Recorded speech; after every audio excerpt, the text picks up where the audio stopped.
everyone, welcome to my channel. So first of all, welcome to all of you in this college.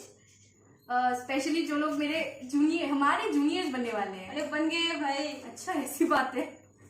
अच्छा, this video is mainly intended for those who have been selected for NIT Agartala and Triple IT Agartala. Hope this video will help you solve many of your doubts, most of your doubts. तो बहुत सारे लोग पूछते रहते हैं कि regarding the syllabus की दी syllabus कैसे कवर अप करनी है, क्या क्या सिलेबस है, लैब्स कैसे हैंडल करनी है और क्या रेफरेंस बुक्स हमें प्रिपेयर करना चाहिए पढ़ाई के लिए. फर्स्ट ईयर में अच्छे स्कोर लाना है, सबको इस चीज पे मेंटेन करना है. तो ये वीडियो आप लोगों के लिए बहुत ही हेल्पफुल होने वाला है क्योंकि इस वीडियो में हम लोग कवर अप करने वाले द सिलेबस, रेफरेंस बुक और कौन सी यूट्यूब ट्यूटोरियल जो आप लोगों को प्रिपेयर करना चाहिए सिलेबस को कवर अप करने के लिए, सब कुछ के बारे में इस वीडियो में डिस्कशन होगी. तो स्टार्ट करते हैं. तो सेक्शन ए से एफ तक होगा ग्रुप 1 के लिए और from section G to section L, they will be in group 2. So mainly for group 1 syllabus for first semester, there will be subjects like mechanics, basic electrical engineering. There is English. There is workshop for, you do some design workshop. Like then you have engineering physics 1. Then you have engineering mathematics 1. Then you have chemistry, engineering chemistry 1. Then you have lab for chemistry. Then you have lab for basic electrical engineering actually. And basically physics, chemistry और math वो दोनों group के लिए common subjects होती है. और उसके अलावा ग्रुप 2 का जो सब्जेक्ट्स है वो है IP, introduction to programming. Graphics है, इसमें कुछ ड्राइंग्स करना पड़ती है, स्ट्रक्चर वगैरह बनाने पड़ते हैं. Graphics and basic electronics. तो वो 3 सब्जेक्ट एक्स्ट्रा आप लोगों को करने को मिलेगी फिजिक्स, केमिस्ट्री और मैथ के अलावा. तो अभी हम आप लोगों को वो डिटेल्स में बताएंगे कि कौन से रेफरेंस बुक प्रिपेयर करना चाहिए सब्जेक्ट्स के लिए. वन की सारी सिलेबस डिस्कस करने जा रही हूँ, सारे रेफरेंस बुक्स के नाम प्लस जो यूट्यूब ट्यूटोरियल आप लोग फॉलो कर सकते हो. तो ग्रुप 1 में वैसे तो engineering physics number 1 subject, engineering physics. तो इंजीनियरिंग फिजिक्स के लिए जो बेसिकली जो बुक सबसे ज्यादा इंपॉर्टेंट है और एग्जाम में सारे क्वेश्चन ही उस बुक से डिट्टो आ जाती है, वो है अमल कुमार चक्रवर्ती. अमल कुमार चक्रवर्ती वो आप लोगों को लाइब्रेरी में मिल जाएगा. अमल कुमार चक्रवर्ती को अच्छे से फॉलो करना, उसके सारे न्यूमेरिकल सॉल्व करना, सारे थ्योरी थोड़ी बहुत पढ़ लेना, उनसे चाहे तो नोट्स भी बना सकते हो आप. लेकिन फिजिक्स एग्जाम्स में डिट्टो उनका थ्योरी आ जाती है भाई. तो इंजीनियरिंग फिजिक्स के लिए अमल कुमार चक्रवर्ती मोर देन सफिशिएंट. और अगर फिजिक्स के लिए आप कुछ यूट्यूब की ट्यूटोरियल्स भी फॉलो करना चाहते हो तो इंजीनियरिंग फिजिक्स के लिए बहुत ही ऑसम सा यूट्यूब चैनल है जिनका नाम है पंकज फिजिक्स गुलाटी. पंकज फिजिक्स गुलाटी, उनका चैनल बहुत हेल्पफुल चैनल है. सर इतना बेसिक से स्टार्ट करते हैं और इतना अच्छे से समझाते हैं ना, पूरा सब सारे कंसेप्ट क्लियर हो जाएगा. वो भी डिटेल्स में तो कोई डाउट नहीं रह जाएगा. तो फिजिक्स का हो गया books Amal Kumar Chakraborty and tutorials YouTube Pankaj physics Gulati. Next हम लोग मूव करते हैं इंजीनियरिंग केमिस्ट्री की ओर. इंजीनियरिंग केमिस्ट्री, तो इंजीनियरिंग केमिस्ट्री में कोई स्पेसिफिक बुक नहीं है. वैसे जैन जो टीचर्स लोग बोलते हैं फॉलो करने के लिए जैन.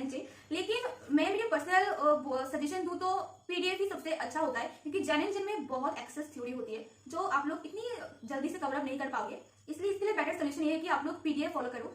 कोई ना कोई क्या ज्यादा टीचर पीडीएफ दे देते हैं और अगर किसी के सेक्शन में पीडीएफ लोग नहीं देते होंगे तो आप दूसरे सेक्शन से वो करेक्ट कर लेना. तो केमिस्ट्री के लिए मैं पर्सनली सजेस्ट करना चाहती हूँ कि पीडीएफ फॉलो करो. No need to follow that book Jain.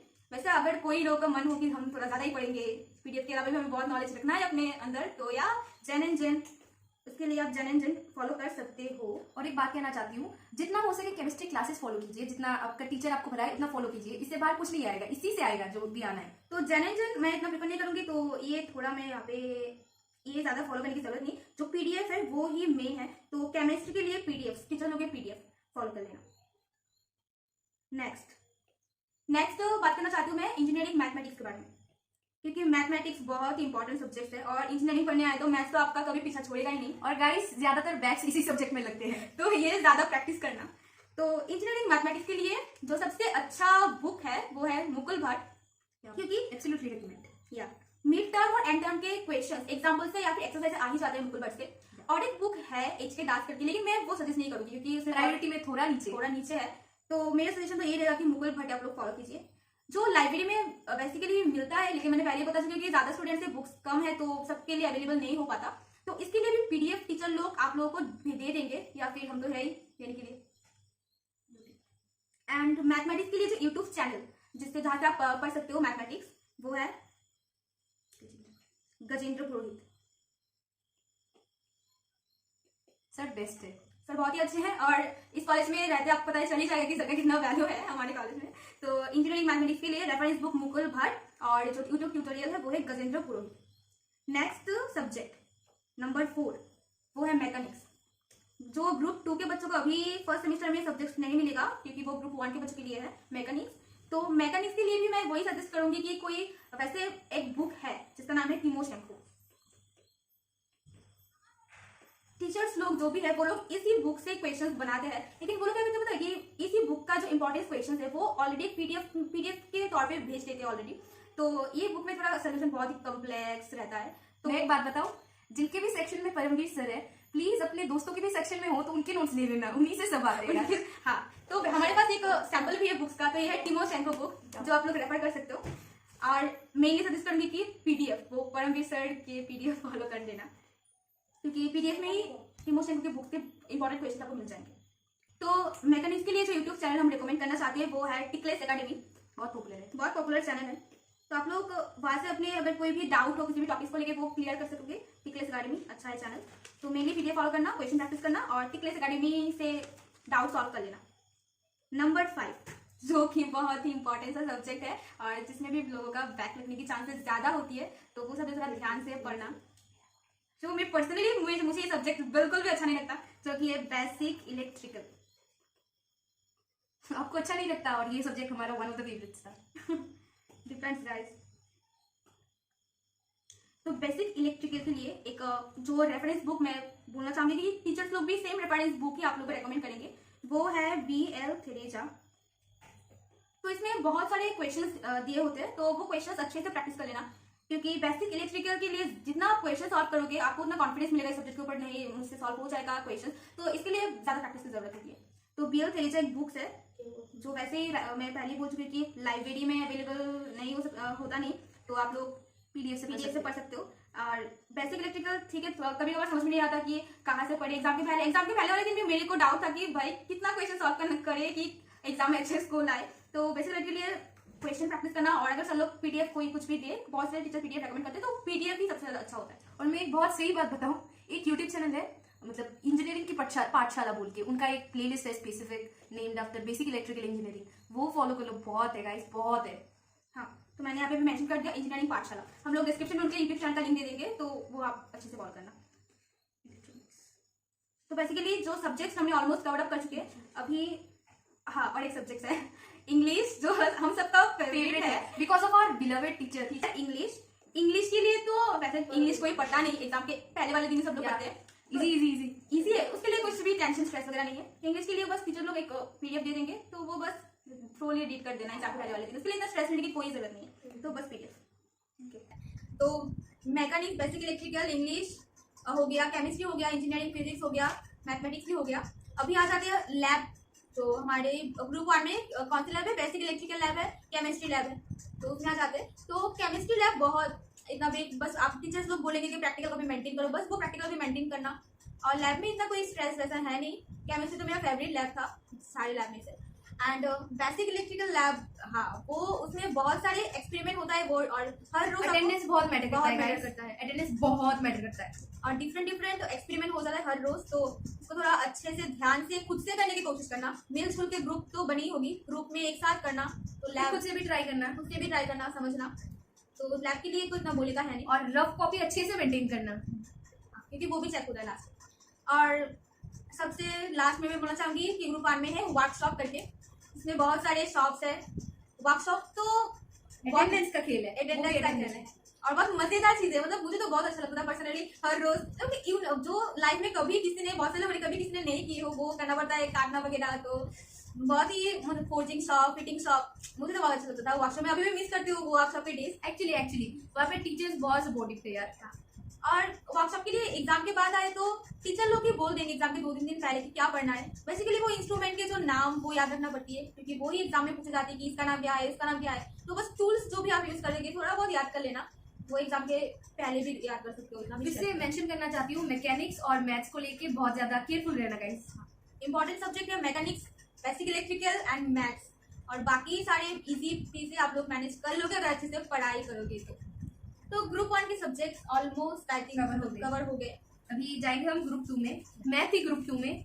और अब मतलब फर्स्ट सेमेस्टर में मैं ग्रुप 1 में थी, ये थी ग्रुप 2 में। अच्छा, सेकेंड सेमेस्टर में जो सब्जेक्ट्स ग्रुप 1 के थे फर्स्ट सेमेस्टर में वो आ जाते हैं ग्रुप 2 के पास, और जो ग्रुप 2 के फर्स्ट सेमेस्टर में थे वो चले जाते हैं ग्रुप 1 के पास। तो वो हेल्प भी हो जाता है क्योंकि जैसे हाँ, मैकेनिज्म तो उसको पता होगा उसके पास नोट्स होगा ऑलरेडी, तो हम लोग शेयर कर लेते हैं। जब सेमेस्टर बदले तो फर्स्ट सेमेस्टर के जो नोट्स हम उसको उन लोगों को दे देते थे, वो लोग हमें उनके नोट्स दे देते थे, तो बहुत ही हेल्प मिल जाता है। ओके, तो नेक्स्ट आते हैं ग्रुप 2 के subject syllabus and book reference क्या सब कुछ। तो ग्रुप 2 में सबसे पहले मैं मेंशन करना चाहूंगी बेसिक इलेक्ट्रॉनिक्स। तो बेसिक इलेक्ट्रॉनिक्स के लिए वैसे कोई भी बुक रेकमेंड मैं नहीं करूंगी, आई थिंक टीचर्स लोग भी बुक रेकमेंड नहीं करेंगे, क्योंकि बेसिक इलेक्ट्रॉनिक्स ऐसा एक सब्जेक्ट है जिसमें मतलब क्लास नोट्स बहुत ही हेल्प करता है। या मतलब बस आप क्लास नोट्स अच्छे से बनाओगे, प्रॉपर्ली नोट्स बनाओगे, उसको ही एग्जाम के पहले अच्छे से पढ़ना। इसमें बस ज्यादातर थ्योरी हाँ, क्लास में जाना ऐसा नहीं होना चाहिए कि हॉस्टल पे पड़े हुए हैं सारे दिन। हाँ, ऐसे बंक ज्यादा मत मानना, क्योंकि बेसिक इलेक्ट्रॉनिक्स में क्लास नोट्स बहुत इंपॉर्टेंट होती है। तो क्लास नहीं करोगे तो कुछ नहीं समझोगे नोट के लिए मिलेगा। और YouTube पे जाओगे तो एक एक प्लेलिस्ट में 86, 89, 90 मोर देन 100 वीडियोस हैं, इतने सारे कौन कवर करे। हाँ, इसलिए नोट्स पीडीएफ, और हम ट्राई करेंगे कि हमारे प्रीवियस ईयर के नोट्स, मतलब आप लोगों के सीनियर्स हम हैं तो हम लोग के नोट्स हम शेयर करने का ट्राई करेंगे। हाँ, तो उसके लिए पीडीएफ भी है नहीं, बस class notes. Basic electronics means class notes. Okay, next move करते हैं हम ग्राफिक्स। तो ग्राफिक्स वैसे कुछ थ्योरी सब्जेक्ट तो नहीं है, उसमें बेसिकली आप लोग को ड्रॉ वगैरह होती है। तो नेक्स्ट हम आते हैं ग्राफिक्स में। तो ग्राफिक्स में बेसिकली थ्योरी नहीं है, ज़्यादातर वो प्रैक्टिकल चीज़ें हैं, मीन्स स्ट्रक्चर वगैरह डिज़ाइन वगैरह बनाना पड़ता है। जो 3 घंटे की क्लास होती है, 3 घंटे की क्लास में आप लोग को टीचर्स लोग ही सिखा देंगे। बेसिकली आपको ड्राइंग करना होता है, क्योंकि ग्राफिक्स का और एक नाम ही है इंजीनियरिंग ड्राइंग।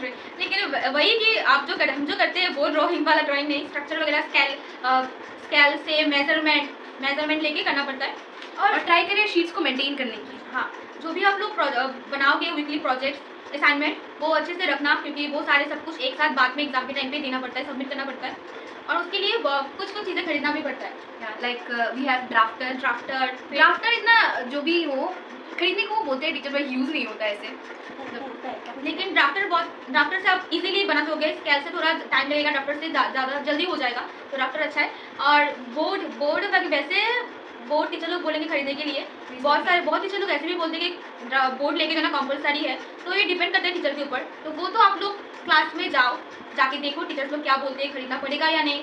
तो अगर बोलेंगे कि मैंडेटरी है तो खरीद लेना वो।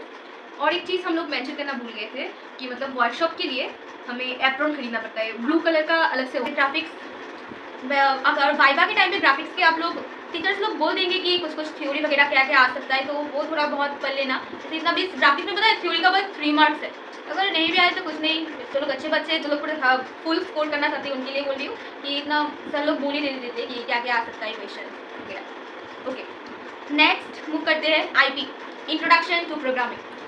तो आईपी साइड किटल ब्रांच वालों के लिए तो बहुत इंपॉर्टेंट सब्जेक्ट है। तो आईपी के लिए वही फिर से बोलूँगी कि टीचर्स जो पीडीएफ देते हैं वही फॉलो करना, पीडीएफ से ही आता है। तो आईपी में थ्योरी इंपॉर्टेंट होती है, मिड टर्म में तो थ्योरी आता है, और एंड टर्म में कोड वगैरह आता है, जो टीचर्स लोग बोल देते हैं कि ये कोर्स इंपॉर्टेंट है, ये कोर्स तुम लोग अच्छे से प्रिपेयर कर लेना, तो वो टीचर्स लोग एग्जाम के पहले बता देते हैं। और असाइनमेंट्स बहुत इंपॉर्टेंट है, असाइनमेंट्स ठीक से करो। हाँ, असाइनमेंट सबमिट भी करो रेगुलर, कि उसमें भी मार्क्स काउंट होता है असाइनमेंट की, लोगों ने सबमिट। असाइनमेंट्स और class test are very important guys. Okay, तो आईपी के लिए बस टीचर्स की पीडीएफ। नेक्स्ट मूव करते हैं फिजिक्स लैब। तो फिजिक्स लैब वगैरह में तो कोई प्लीज बंक तो करना ही मत, क्योंकि यहाँ पे अटेंडेंस बहुत ही मैटर करता है। एक भी लैब मिस कर दोगे ना, तो अगर जिस लैब ने मिस किया वही तुम्हारे एक्सपेरिमेंट में आ गया एग्जाम के टाइम पे, तो सोचो तुम लोगों क्या होगा, क्योंकि एग्जाम में तुम चीटिंग करने की प्रोबेबिलिटी तो होती नहीं, बहुत कम होती है यार। करना भी और पकड़े जाओगे तो लगा तो देंगे बैक। और अगर प्रैक्टिकल सब्जेक्ट्स में लैब्स में लग गया बैक, तो फिर तो यार बैक तो वो रिस्क मत लेना चीटिंग करने की। और नेक्स्ट आते हैं बेसिक इलेक्ट्रॉनिक्स लैब, जो मतलब वो बहुत ही अच्छे से करना, बहुत ही अच्छे से ट्राई करना कि जब ग्रुप में करोगे ना, मतलब अगर तुम्हें समझ में ना आए तो अपने ग्रुप मेंबर्स को पूछना कि मुझे ये समझा के दो, क्वेश्चंस करो। हाँ, एक साथ मिलजुल के काम करो, समझ में आ तो उससे पूछो, नहीं तो टीचर से भी पूछो, क्योंकि तुम अगर इंस्टेंटली जिस भी लैब एक्सपेरिमेंट हो रही है वो इंस्टेंटली तुम नहीं समझोगे ना, तो एग्जाम के पहले लगेगा कि अरे मुझे तो ये भी करना नहीं आता, मैं कैसे मैनेज करूँगी, बहुत स्ट्रेस हो जाती है। और बेसिक इलेक्ट्रॉनिक्स के एग्जाम के दिन सच में लैब में बहुत ही स्ट्रेस रहते, सब लोग बहुत स्ट्रेस में रहते हैं, क्योंकि वाइवा वगैरह के लिए तुम लोग जो भी क्लास में पढ़ाया जाएगा वही फॉलो करो। जैसे उसका कोई गारंटी नहीं कि वो लोग क्या पूछेंगे, कुछ भी पूछ सकते हैं, तो उसके लिए कुछ बोलने का है नहीं।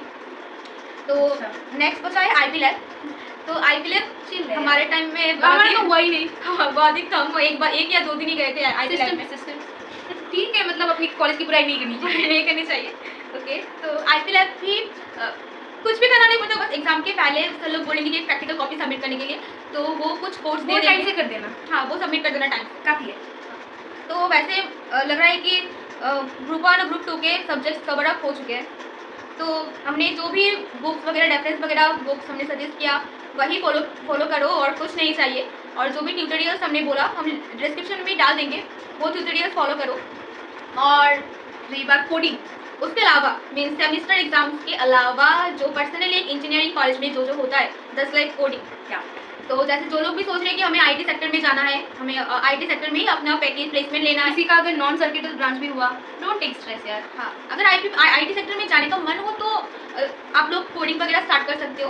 वैसे मैं बोल देती हूँ कि कोडिंग में पता है स्टार्ट करने के पहले सबसे जो पहला चीज हमें करना पड़ता है वो है इंस्टॉलेशन वगैरह। इसमें बहुत सारे लोगों को बहुत प्रॉब्लम, जैसे मुझे पर्सनली हुई थी। पूरा फर्स्ट ईयर में पता है, पूरा फर्स्ट ईयर का आधा निकल गया कि इंस्टॉलेशन में प्रॉब्लम, फर्स्ट सेमेस्टर निकल गया और ये हमारा वीएस कोड काम नहीं कर रहा है। काम नहीं कर रहा है। वैसे एक बार में इंस्टॉलेशन नहीं हो रहा, दो बार में नहीं, 3-4 बार भी करना पड़ेगा। तो उसके लिए भी मैं बोल देती हूँ कि वैसे सीनियर्स लोग हमारे टाइम पे पता है सीनियर्स लोगों ने हमें बहुत हेल्प किया, तो आप लोगों के टाइम पे भी सीनियर्स लोग ही आप लोगों को हेल्प करेंगे। तो वो लोग आप लोगों को पूरे इंस्टॉलेशन वगैरह कैसे करना पड़ता है उनके लिए भी वो लोग आप लोगों को बहुत हेल्प करेंगे। तो ज़्यादा टेंशन लेने की ज़रूरत नहीं है। और जिन लोगों ने ऑलरेडी इंस्टॉलेशन कर चुके हैं, ऑलरेडी आप लोग कोडिंग वगैरह आप लोग को आता है, बहुत सारे लोग होते हैं, हमारे बैच में भी थे ना बहुत, जो लोग पहले से ही आधा कोडिंग वो लोग कर चुके थे। बहुत लोग तो बहुत सारे प्रोजेक्ट करके फिर आते भी फर्स्ट ईयर में। हाँ, तो उनके लिए भी अच्छा है। तो आप लोगों को मैं ये बोलना चाहूँगी कि फर्स्ट ईयर में आप पहले सीखो एक्सप्लोर करिए, हाँ, बेसिक वगैरह सीखो, फिर धीरे धीरे इतना भी स्ट्रेस वगैरह कुछ नहीं, बेसिक सीखो, फिर धीरे धीरे क्वेश्चन भी प्रैक्टिस करो। तो वो सारे डिटेल्स आप लोग जितने आप लोग कॉलेज में एक्सप्लोर करोगे तो उतना आप लोग को पता भी चल जाएगा कि कॉलेज में अभी क्या चल रहा है। तो उसके लिए भी इतना टेंशन लेने की जरूरत नहीं है। और हम तो है ही, हम सीनियर्स तो है ही, हम लोग आप लोग को हेल्प करेंगे जब भी आप लोग को प्रॉब्लम आए। तो लगभग आई थिंक सारे कुछ हमने बता दिया। और एक चीज मैं मेंशन करना चाहूंगी कि प्लीज गाइस क्लब्स में ज्वाइन कीजिए, क्लब्स में एक्सप्लोर कीजिए, अभी आपका एक्सप्लोर करने का टाइम है। हाँ, मतलब सेकंड ईयर में आ जाओगे वैसे भी बिजी हो जाओगे। हाँ, फर्स्ट ईयर में क्लास में ज्वाइन कीजिए, क्योंकि हमेशा पढ़ाई करते करते दिमाग में इतना सारा कुछ भर जाएगा ना, तो क्लास में ज्वाइन करोगे तो आप लोगों को मतलब अच्छा भी लगेगा, कुछ एक्स्ट्रा कुछ करोगे, अपना टैलेंट शो करोगे, तो क्लास में ज्वाइन कर लेना। तो बहुत सारे लोगों ने मुझे जितना भी उनके मन में डाउट था, और हाँ कुछ लोगों का ये भी डाउट था कि NIT और IIIT का क्लास D एक साथ होती है, तो क्या उसके बारे में कुछ डाउट्स थे। तो मैं उनको बता देती हूँ कि हाँ, फर्स्ट ईयर में NIT और IIIT की क्लास एक साथ ही होती है। जो भी NIT के स्टूडेंट्स करेंगे वो IIIT के स्टूडेंट्स लोगों को भी सेम कुछ, लैब में भी एक साथ, क्लास में भी एक साथ करोगे, लैब में भी जो ग्रुप्स वगैरह बनेगा एक साथ ही बनेगा। तो ऐसा नहीं कि तुम लोग अलग सा इंस्टीट्यूट से हो तो आप लोगों के लिए अलग कुछ नहीं, सब लोग एक साथ ही होगा। तो वो जो डाउट है ना कि IIIT के अलग अलग क्लासेस, वो नहीं, एक साथ ही आप लोग के क्लासेस होंगे। और जब आप लोग सेकेंड ईयर में आ जाओगे तब आप लोगों के क्लास सेपरेट हो जाएगा, तो वो पता सेक्शन में सेपरेट हो जाएगा, टीचर्स मेनली सेम ही रहेंगे। तो जो भी डाउट था, और बाकी अगर कुछ भी डाउट्स आपके मन में रह जाए कि दी ये बात समझ में नहीं आया, please ask in the comment section में जरूर क्वेश्चन पूछ लेना, तो हम लोग आपको रिप्लाई देंगे, आप लोग के डाउट्स क्लियर करेंगे। तो वैसे शर्माना मत, कुछ भी मन में डाउट्स आए तो सीनियर्स को अप्रोच करना। हम भी कभी नए थे, हमको भी चाहिए था कोई हमारी इतनी हेल्प करे। हाँ, हमने जितना हो सका आप लोगों को हेल्प करने की ट्राई की। ओके, तो अभी इसी के साथ इस वीडियो को एंड करना चाहती हूँ। ऐसे तो बहुत लंबा हो गया वीडियो, तो जो लोग वीडियो पूरे देखे हो तो thank you for watching, and इस चैनल को सब्सक्राइब भी कर देना। एंड क्योंकि फर्दर भी और भी इन्फॉर्मेशन देना हो, अपडेट्स देना हो, और भी आप लोगों के मन में डाउट्स है उसको सॉल्व करना हो, तो इसी चैनल के माध्यम से हम लोग आपके डाउट्स को हम लोग सॉल्व करेंगे। तो सब्सक्राइब कर देना एंड लाइक दे देना। अगर आपको ये वीडियो अच्छे लगे तो एक लाइक कर देना, कमेंट करना आप लोगों के मन में अगर कोई डाउट हो, और आप इंस्टाग्राम पे भी फॉलो कर सकते हो, इट्स शताब्दी गोस्वामी। ओके देन, अच्छा, दीदी बहुत अच्छा ड्राइंग भी करती है, एक्स्ट्रा करिकुलर में भी बहुत अच्छी है। Okay then, thank you, bye.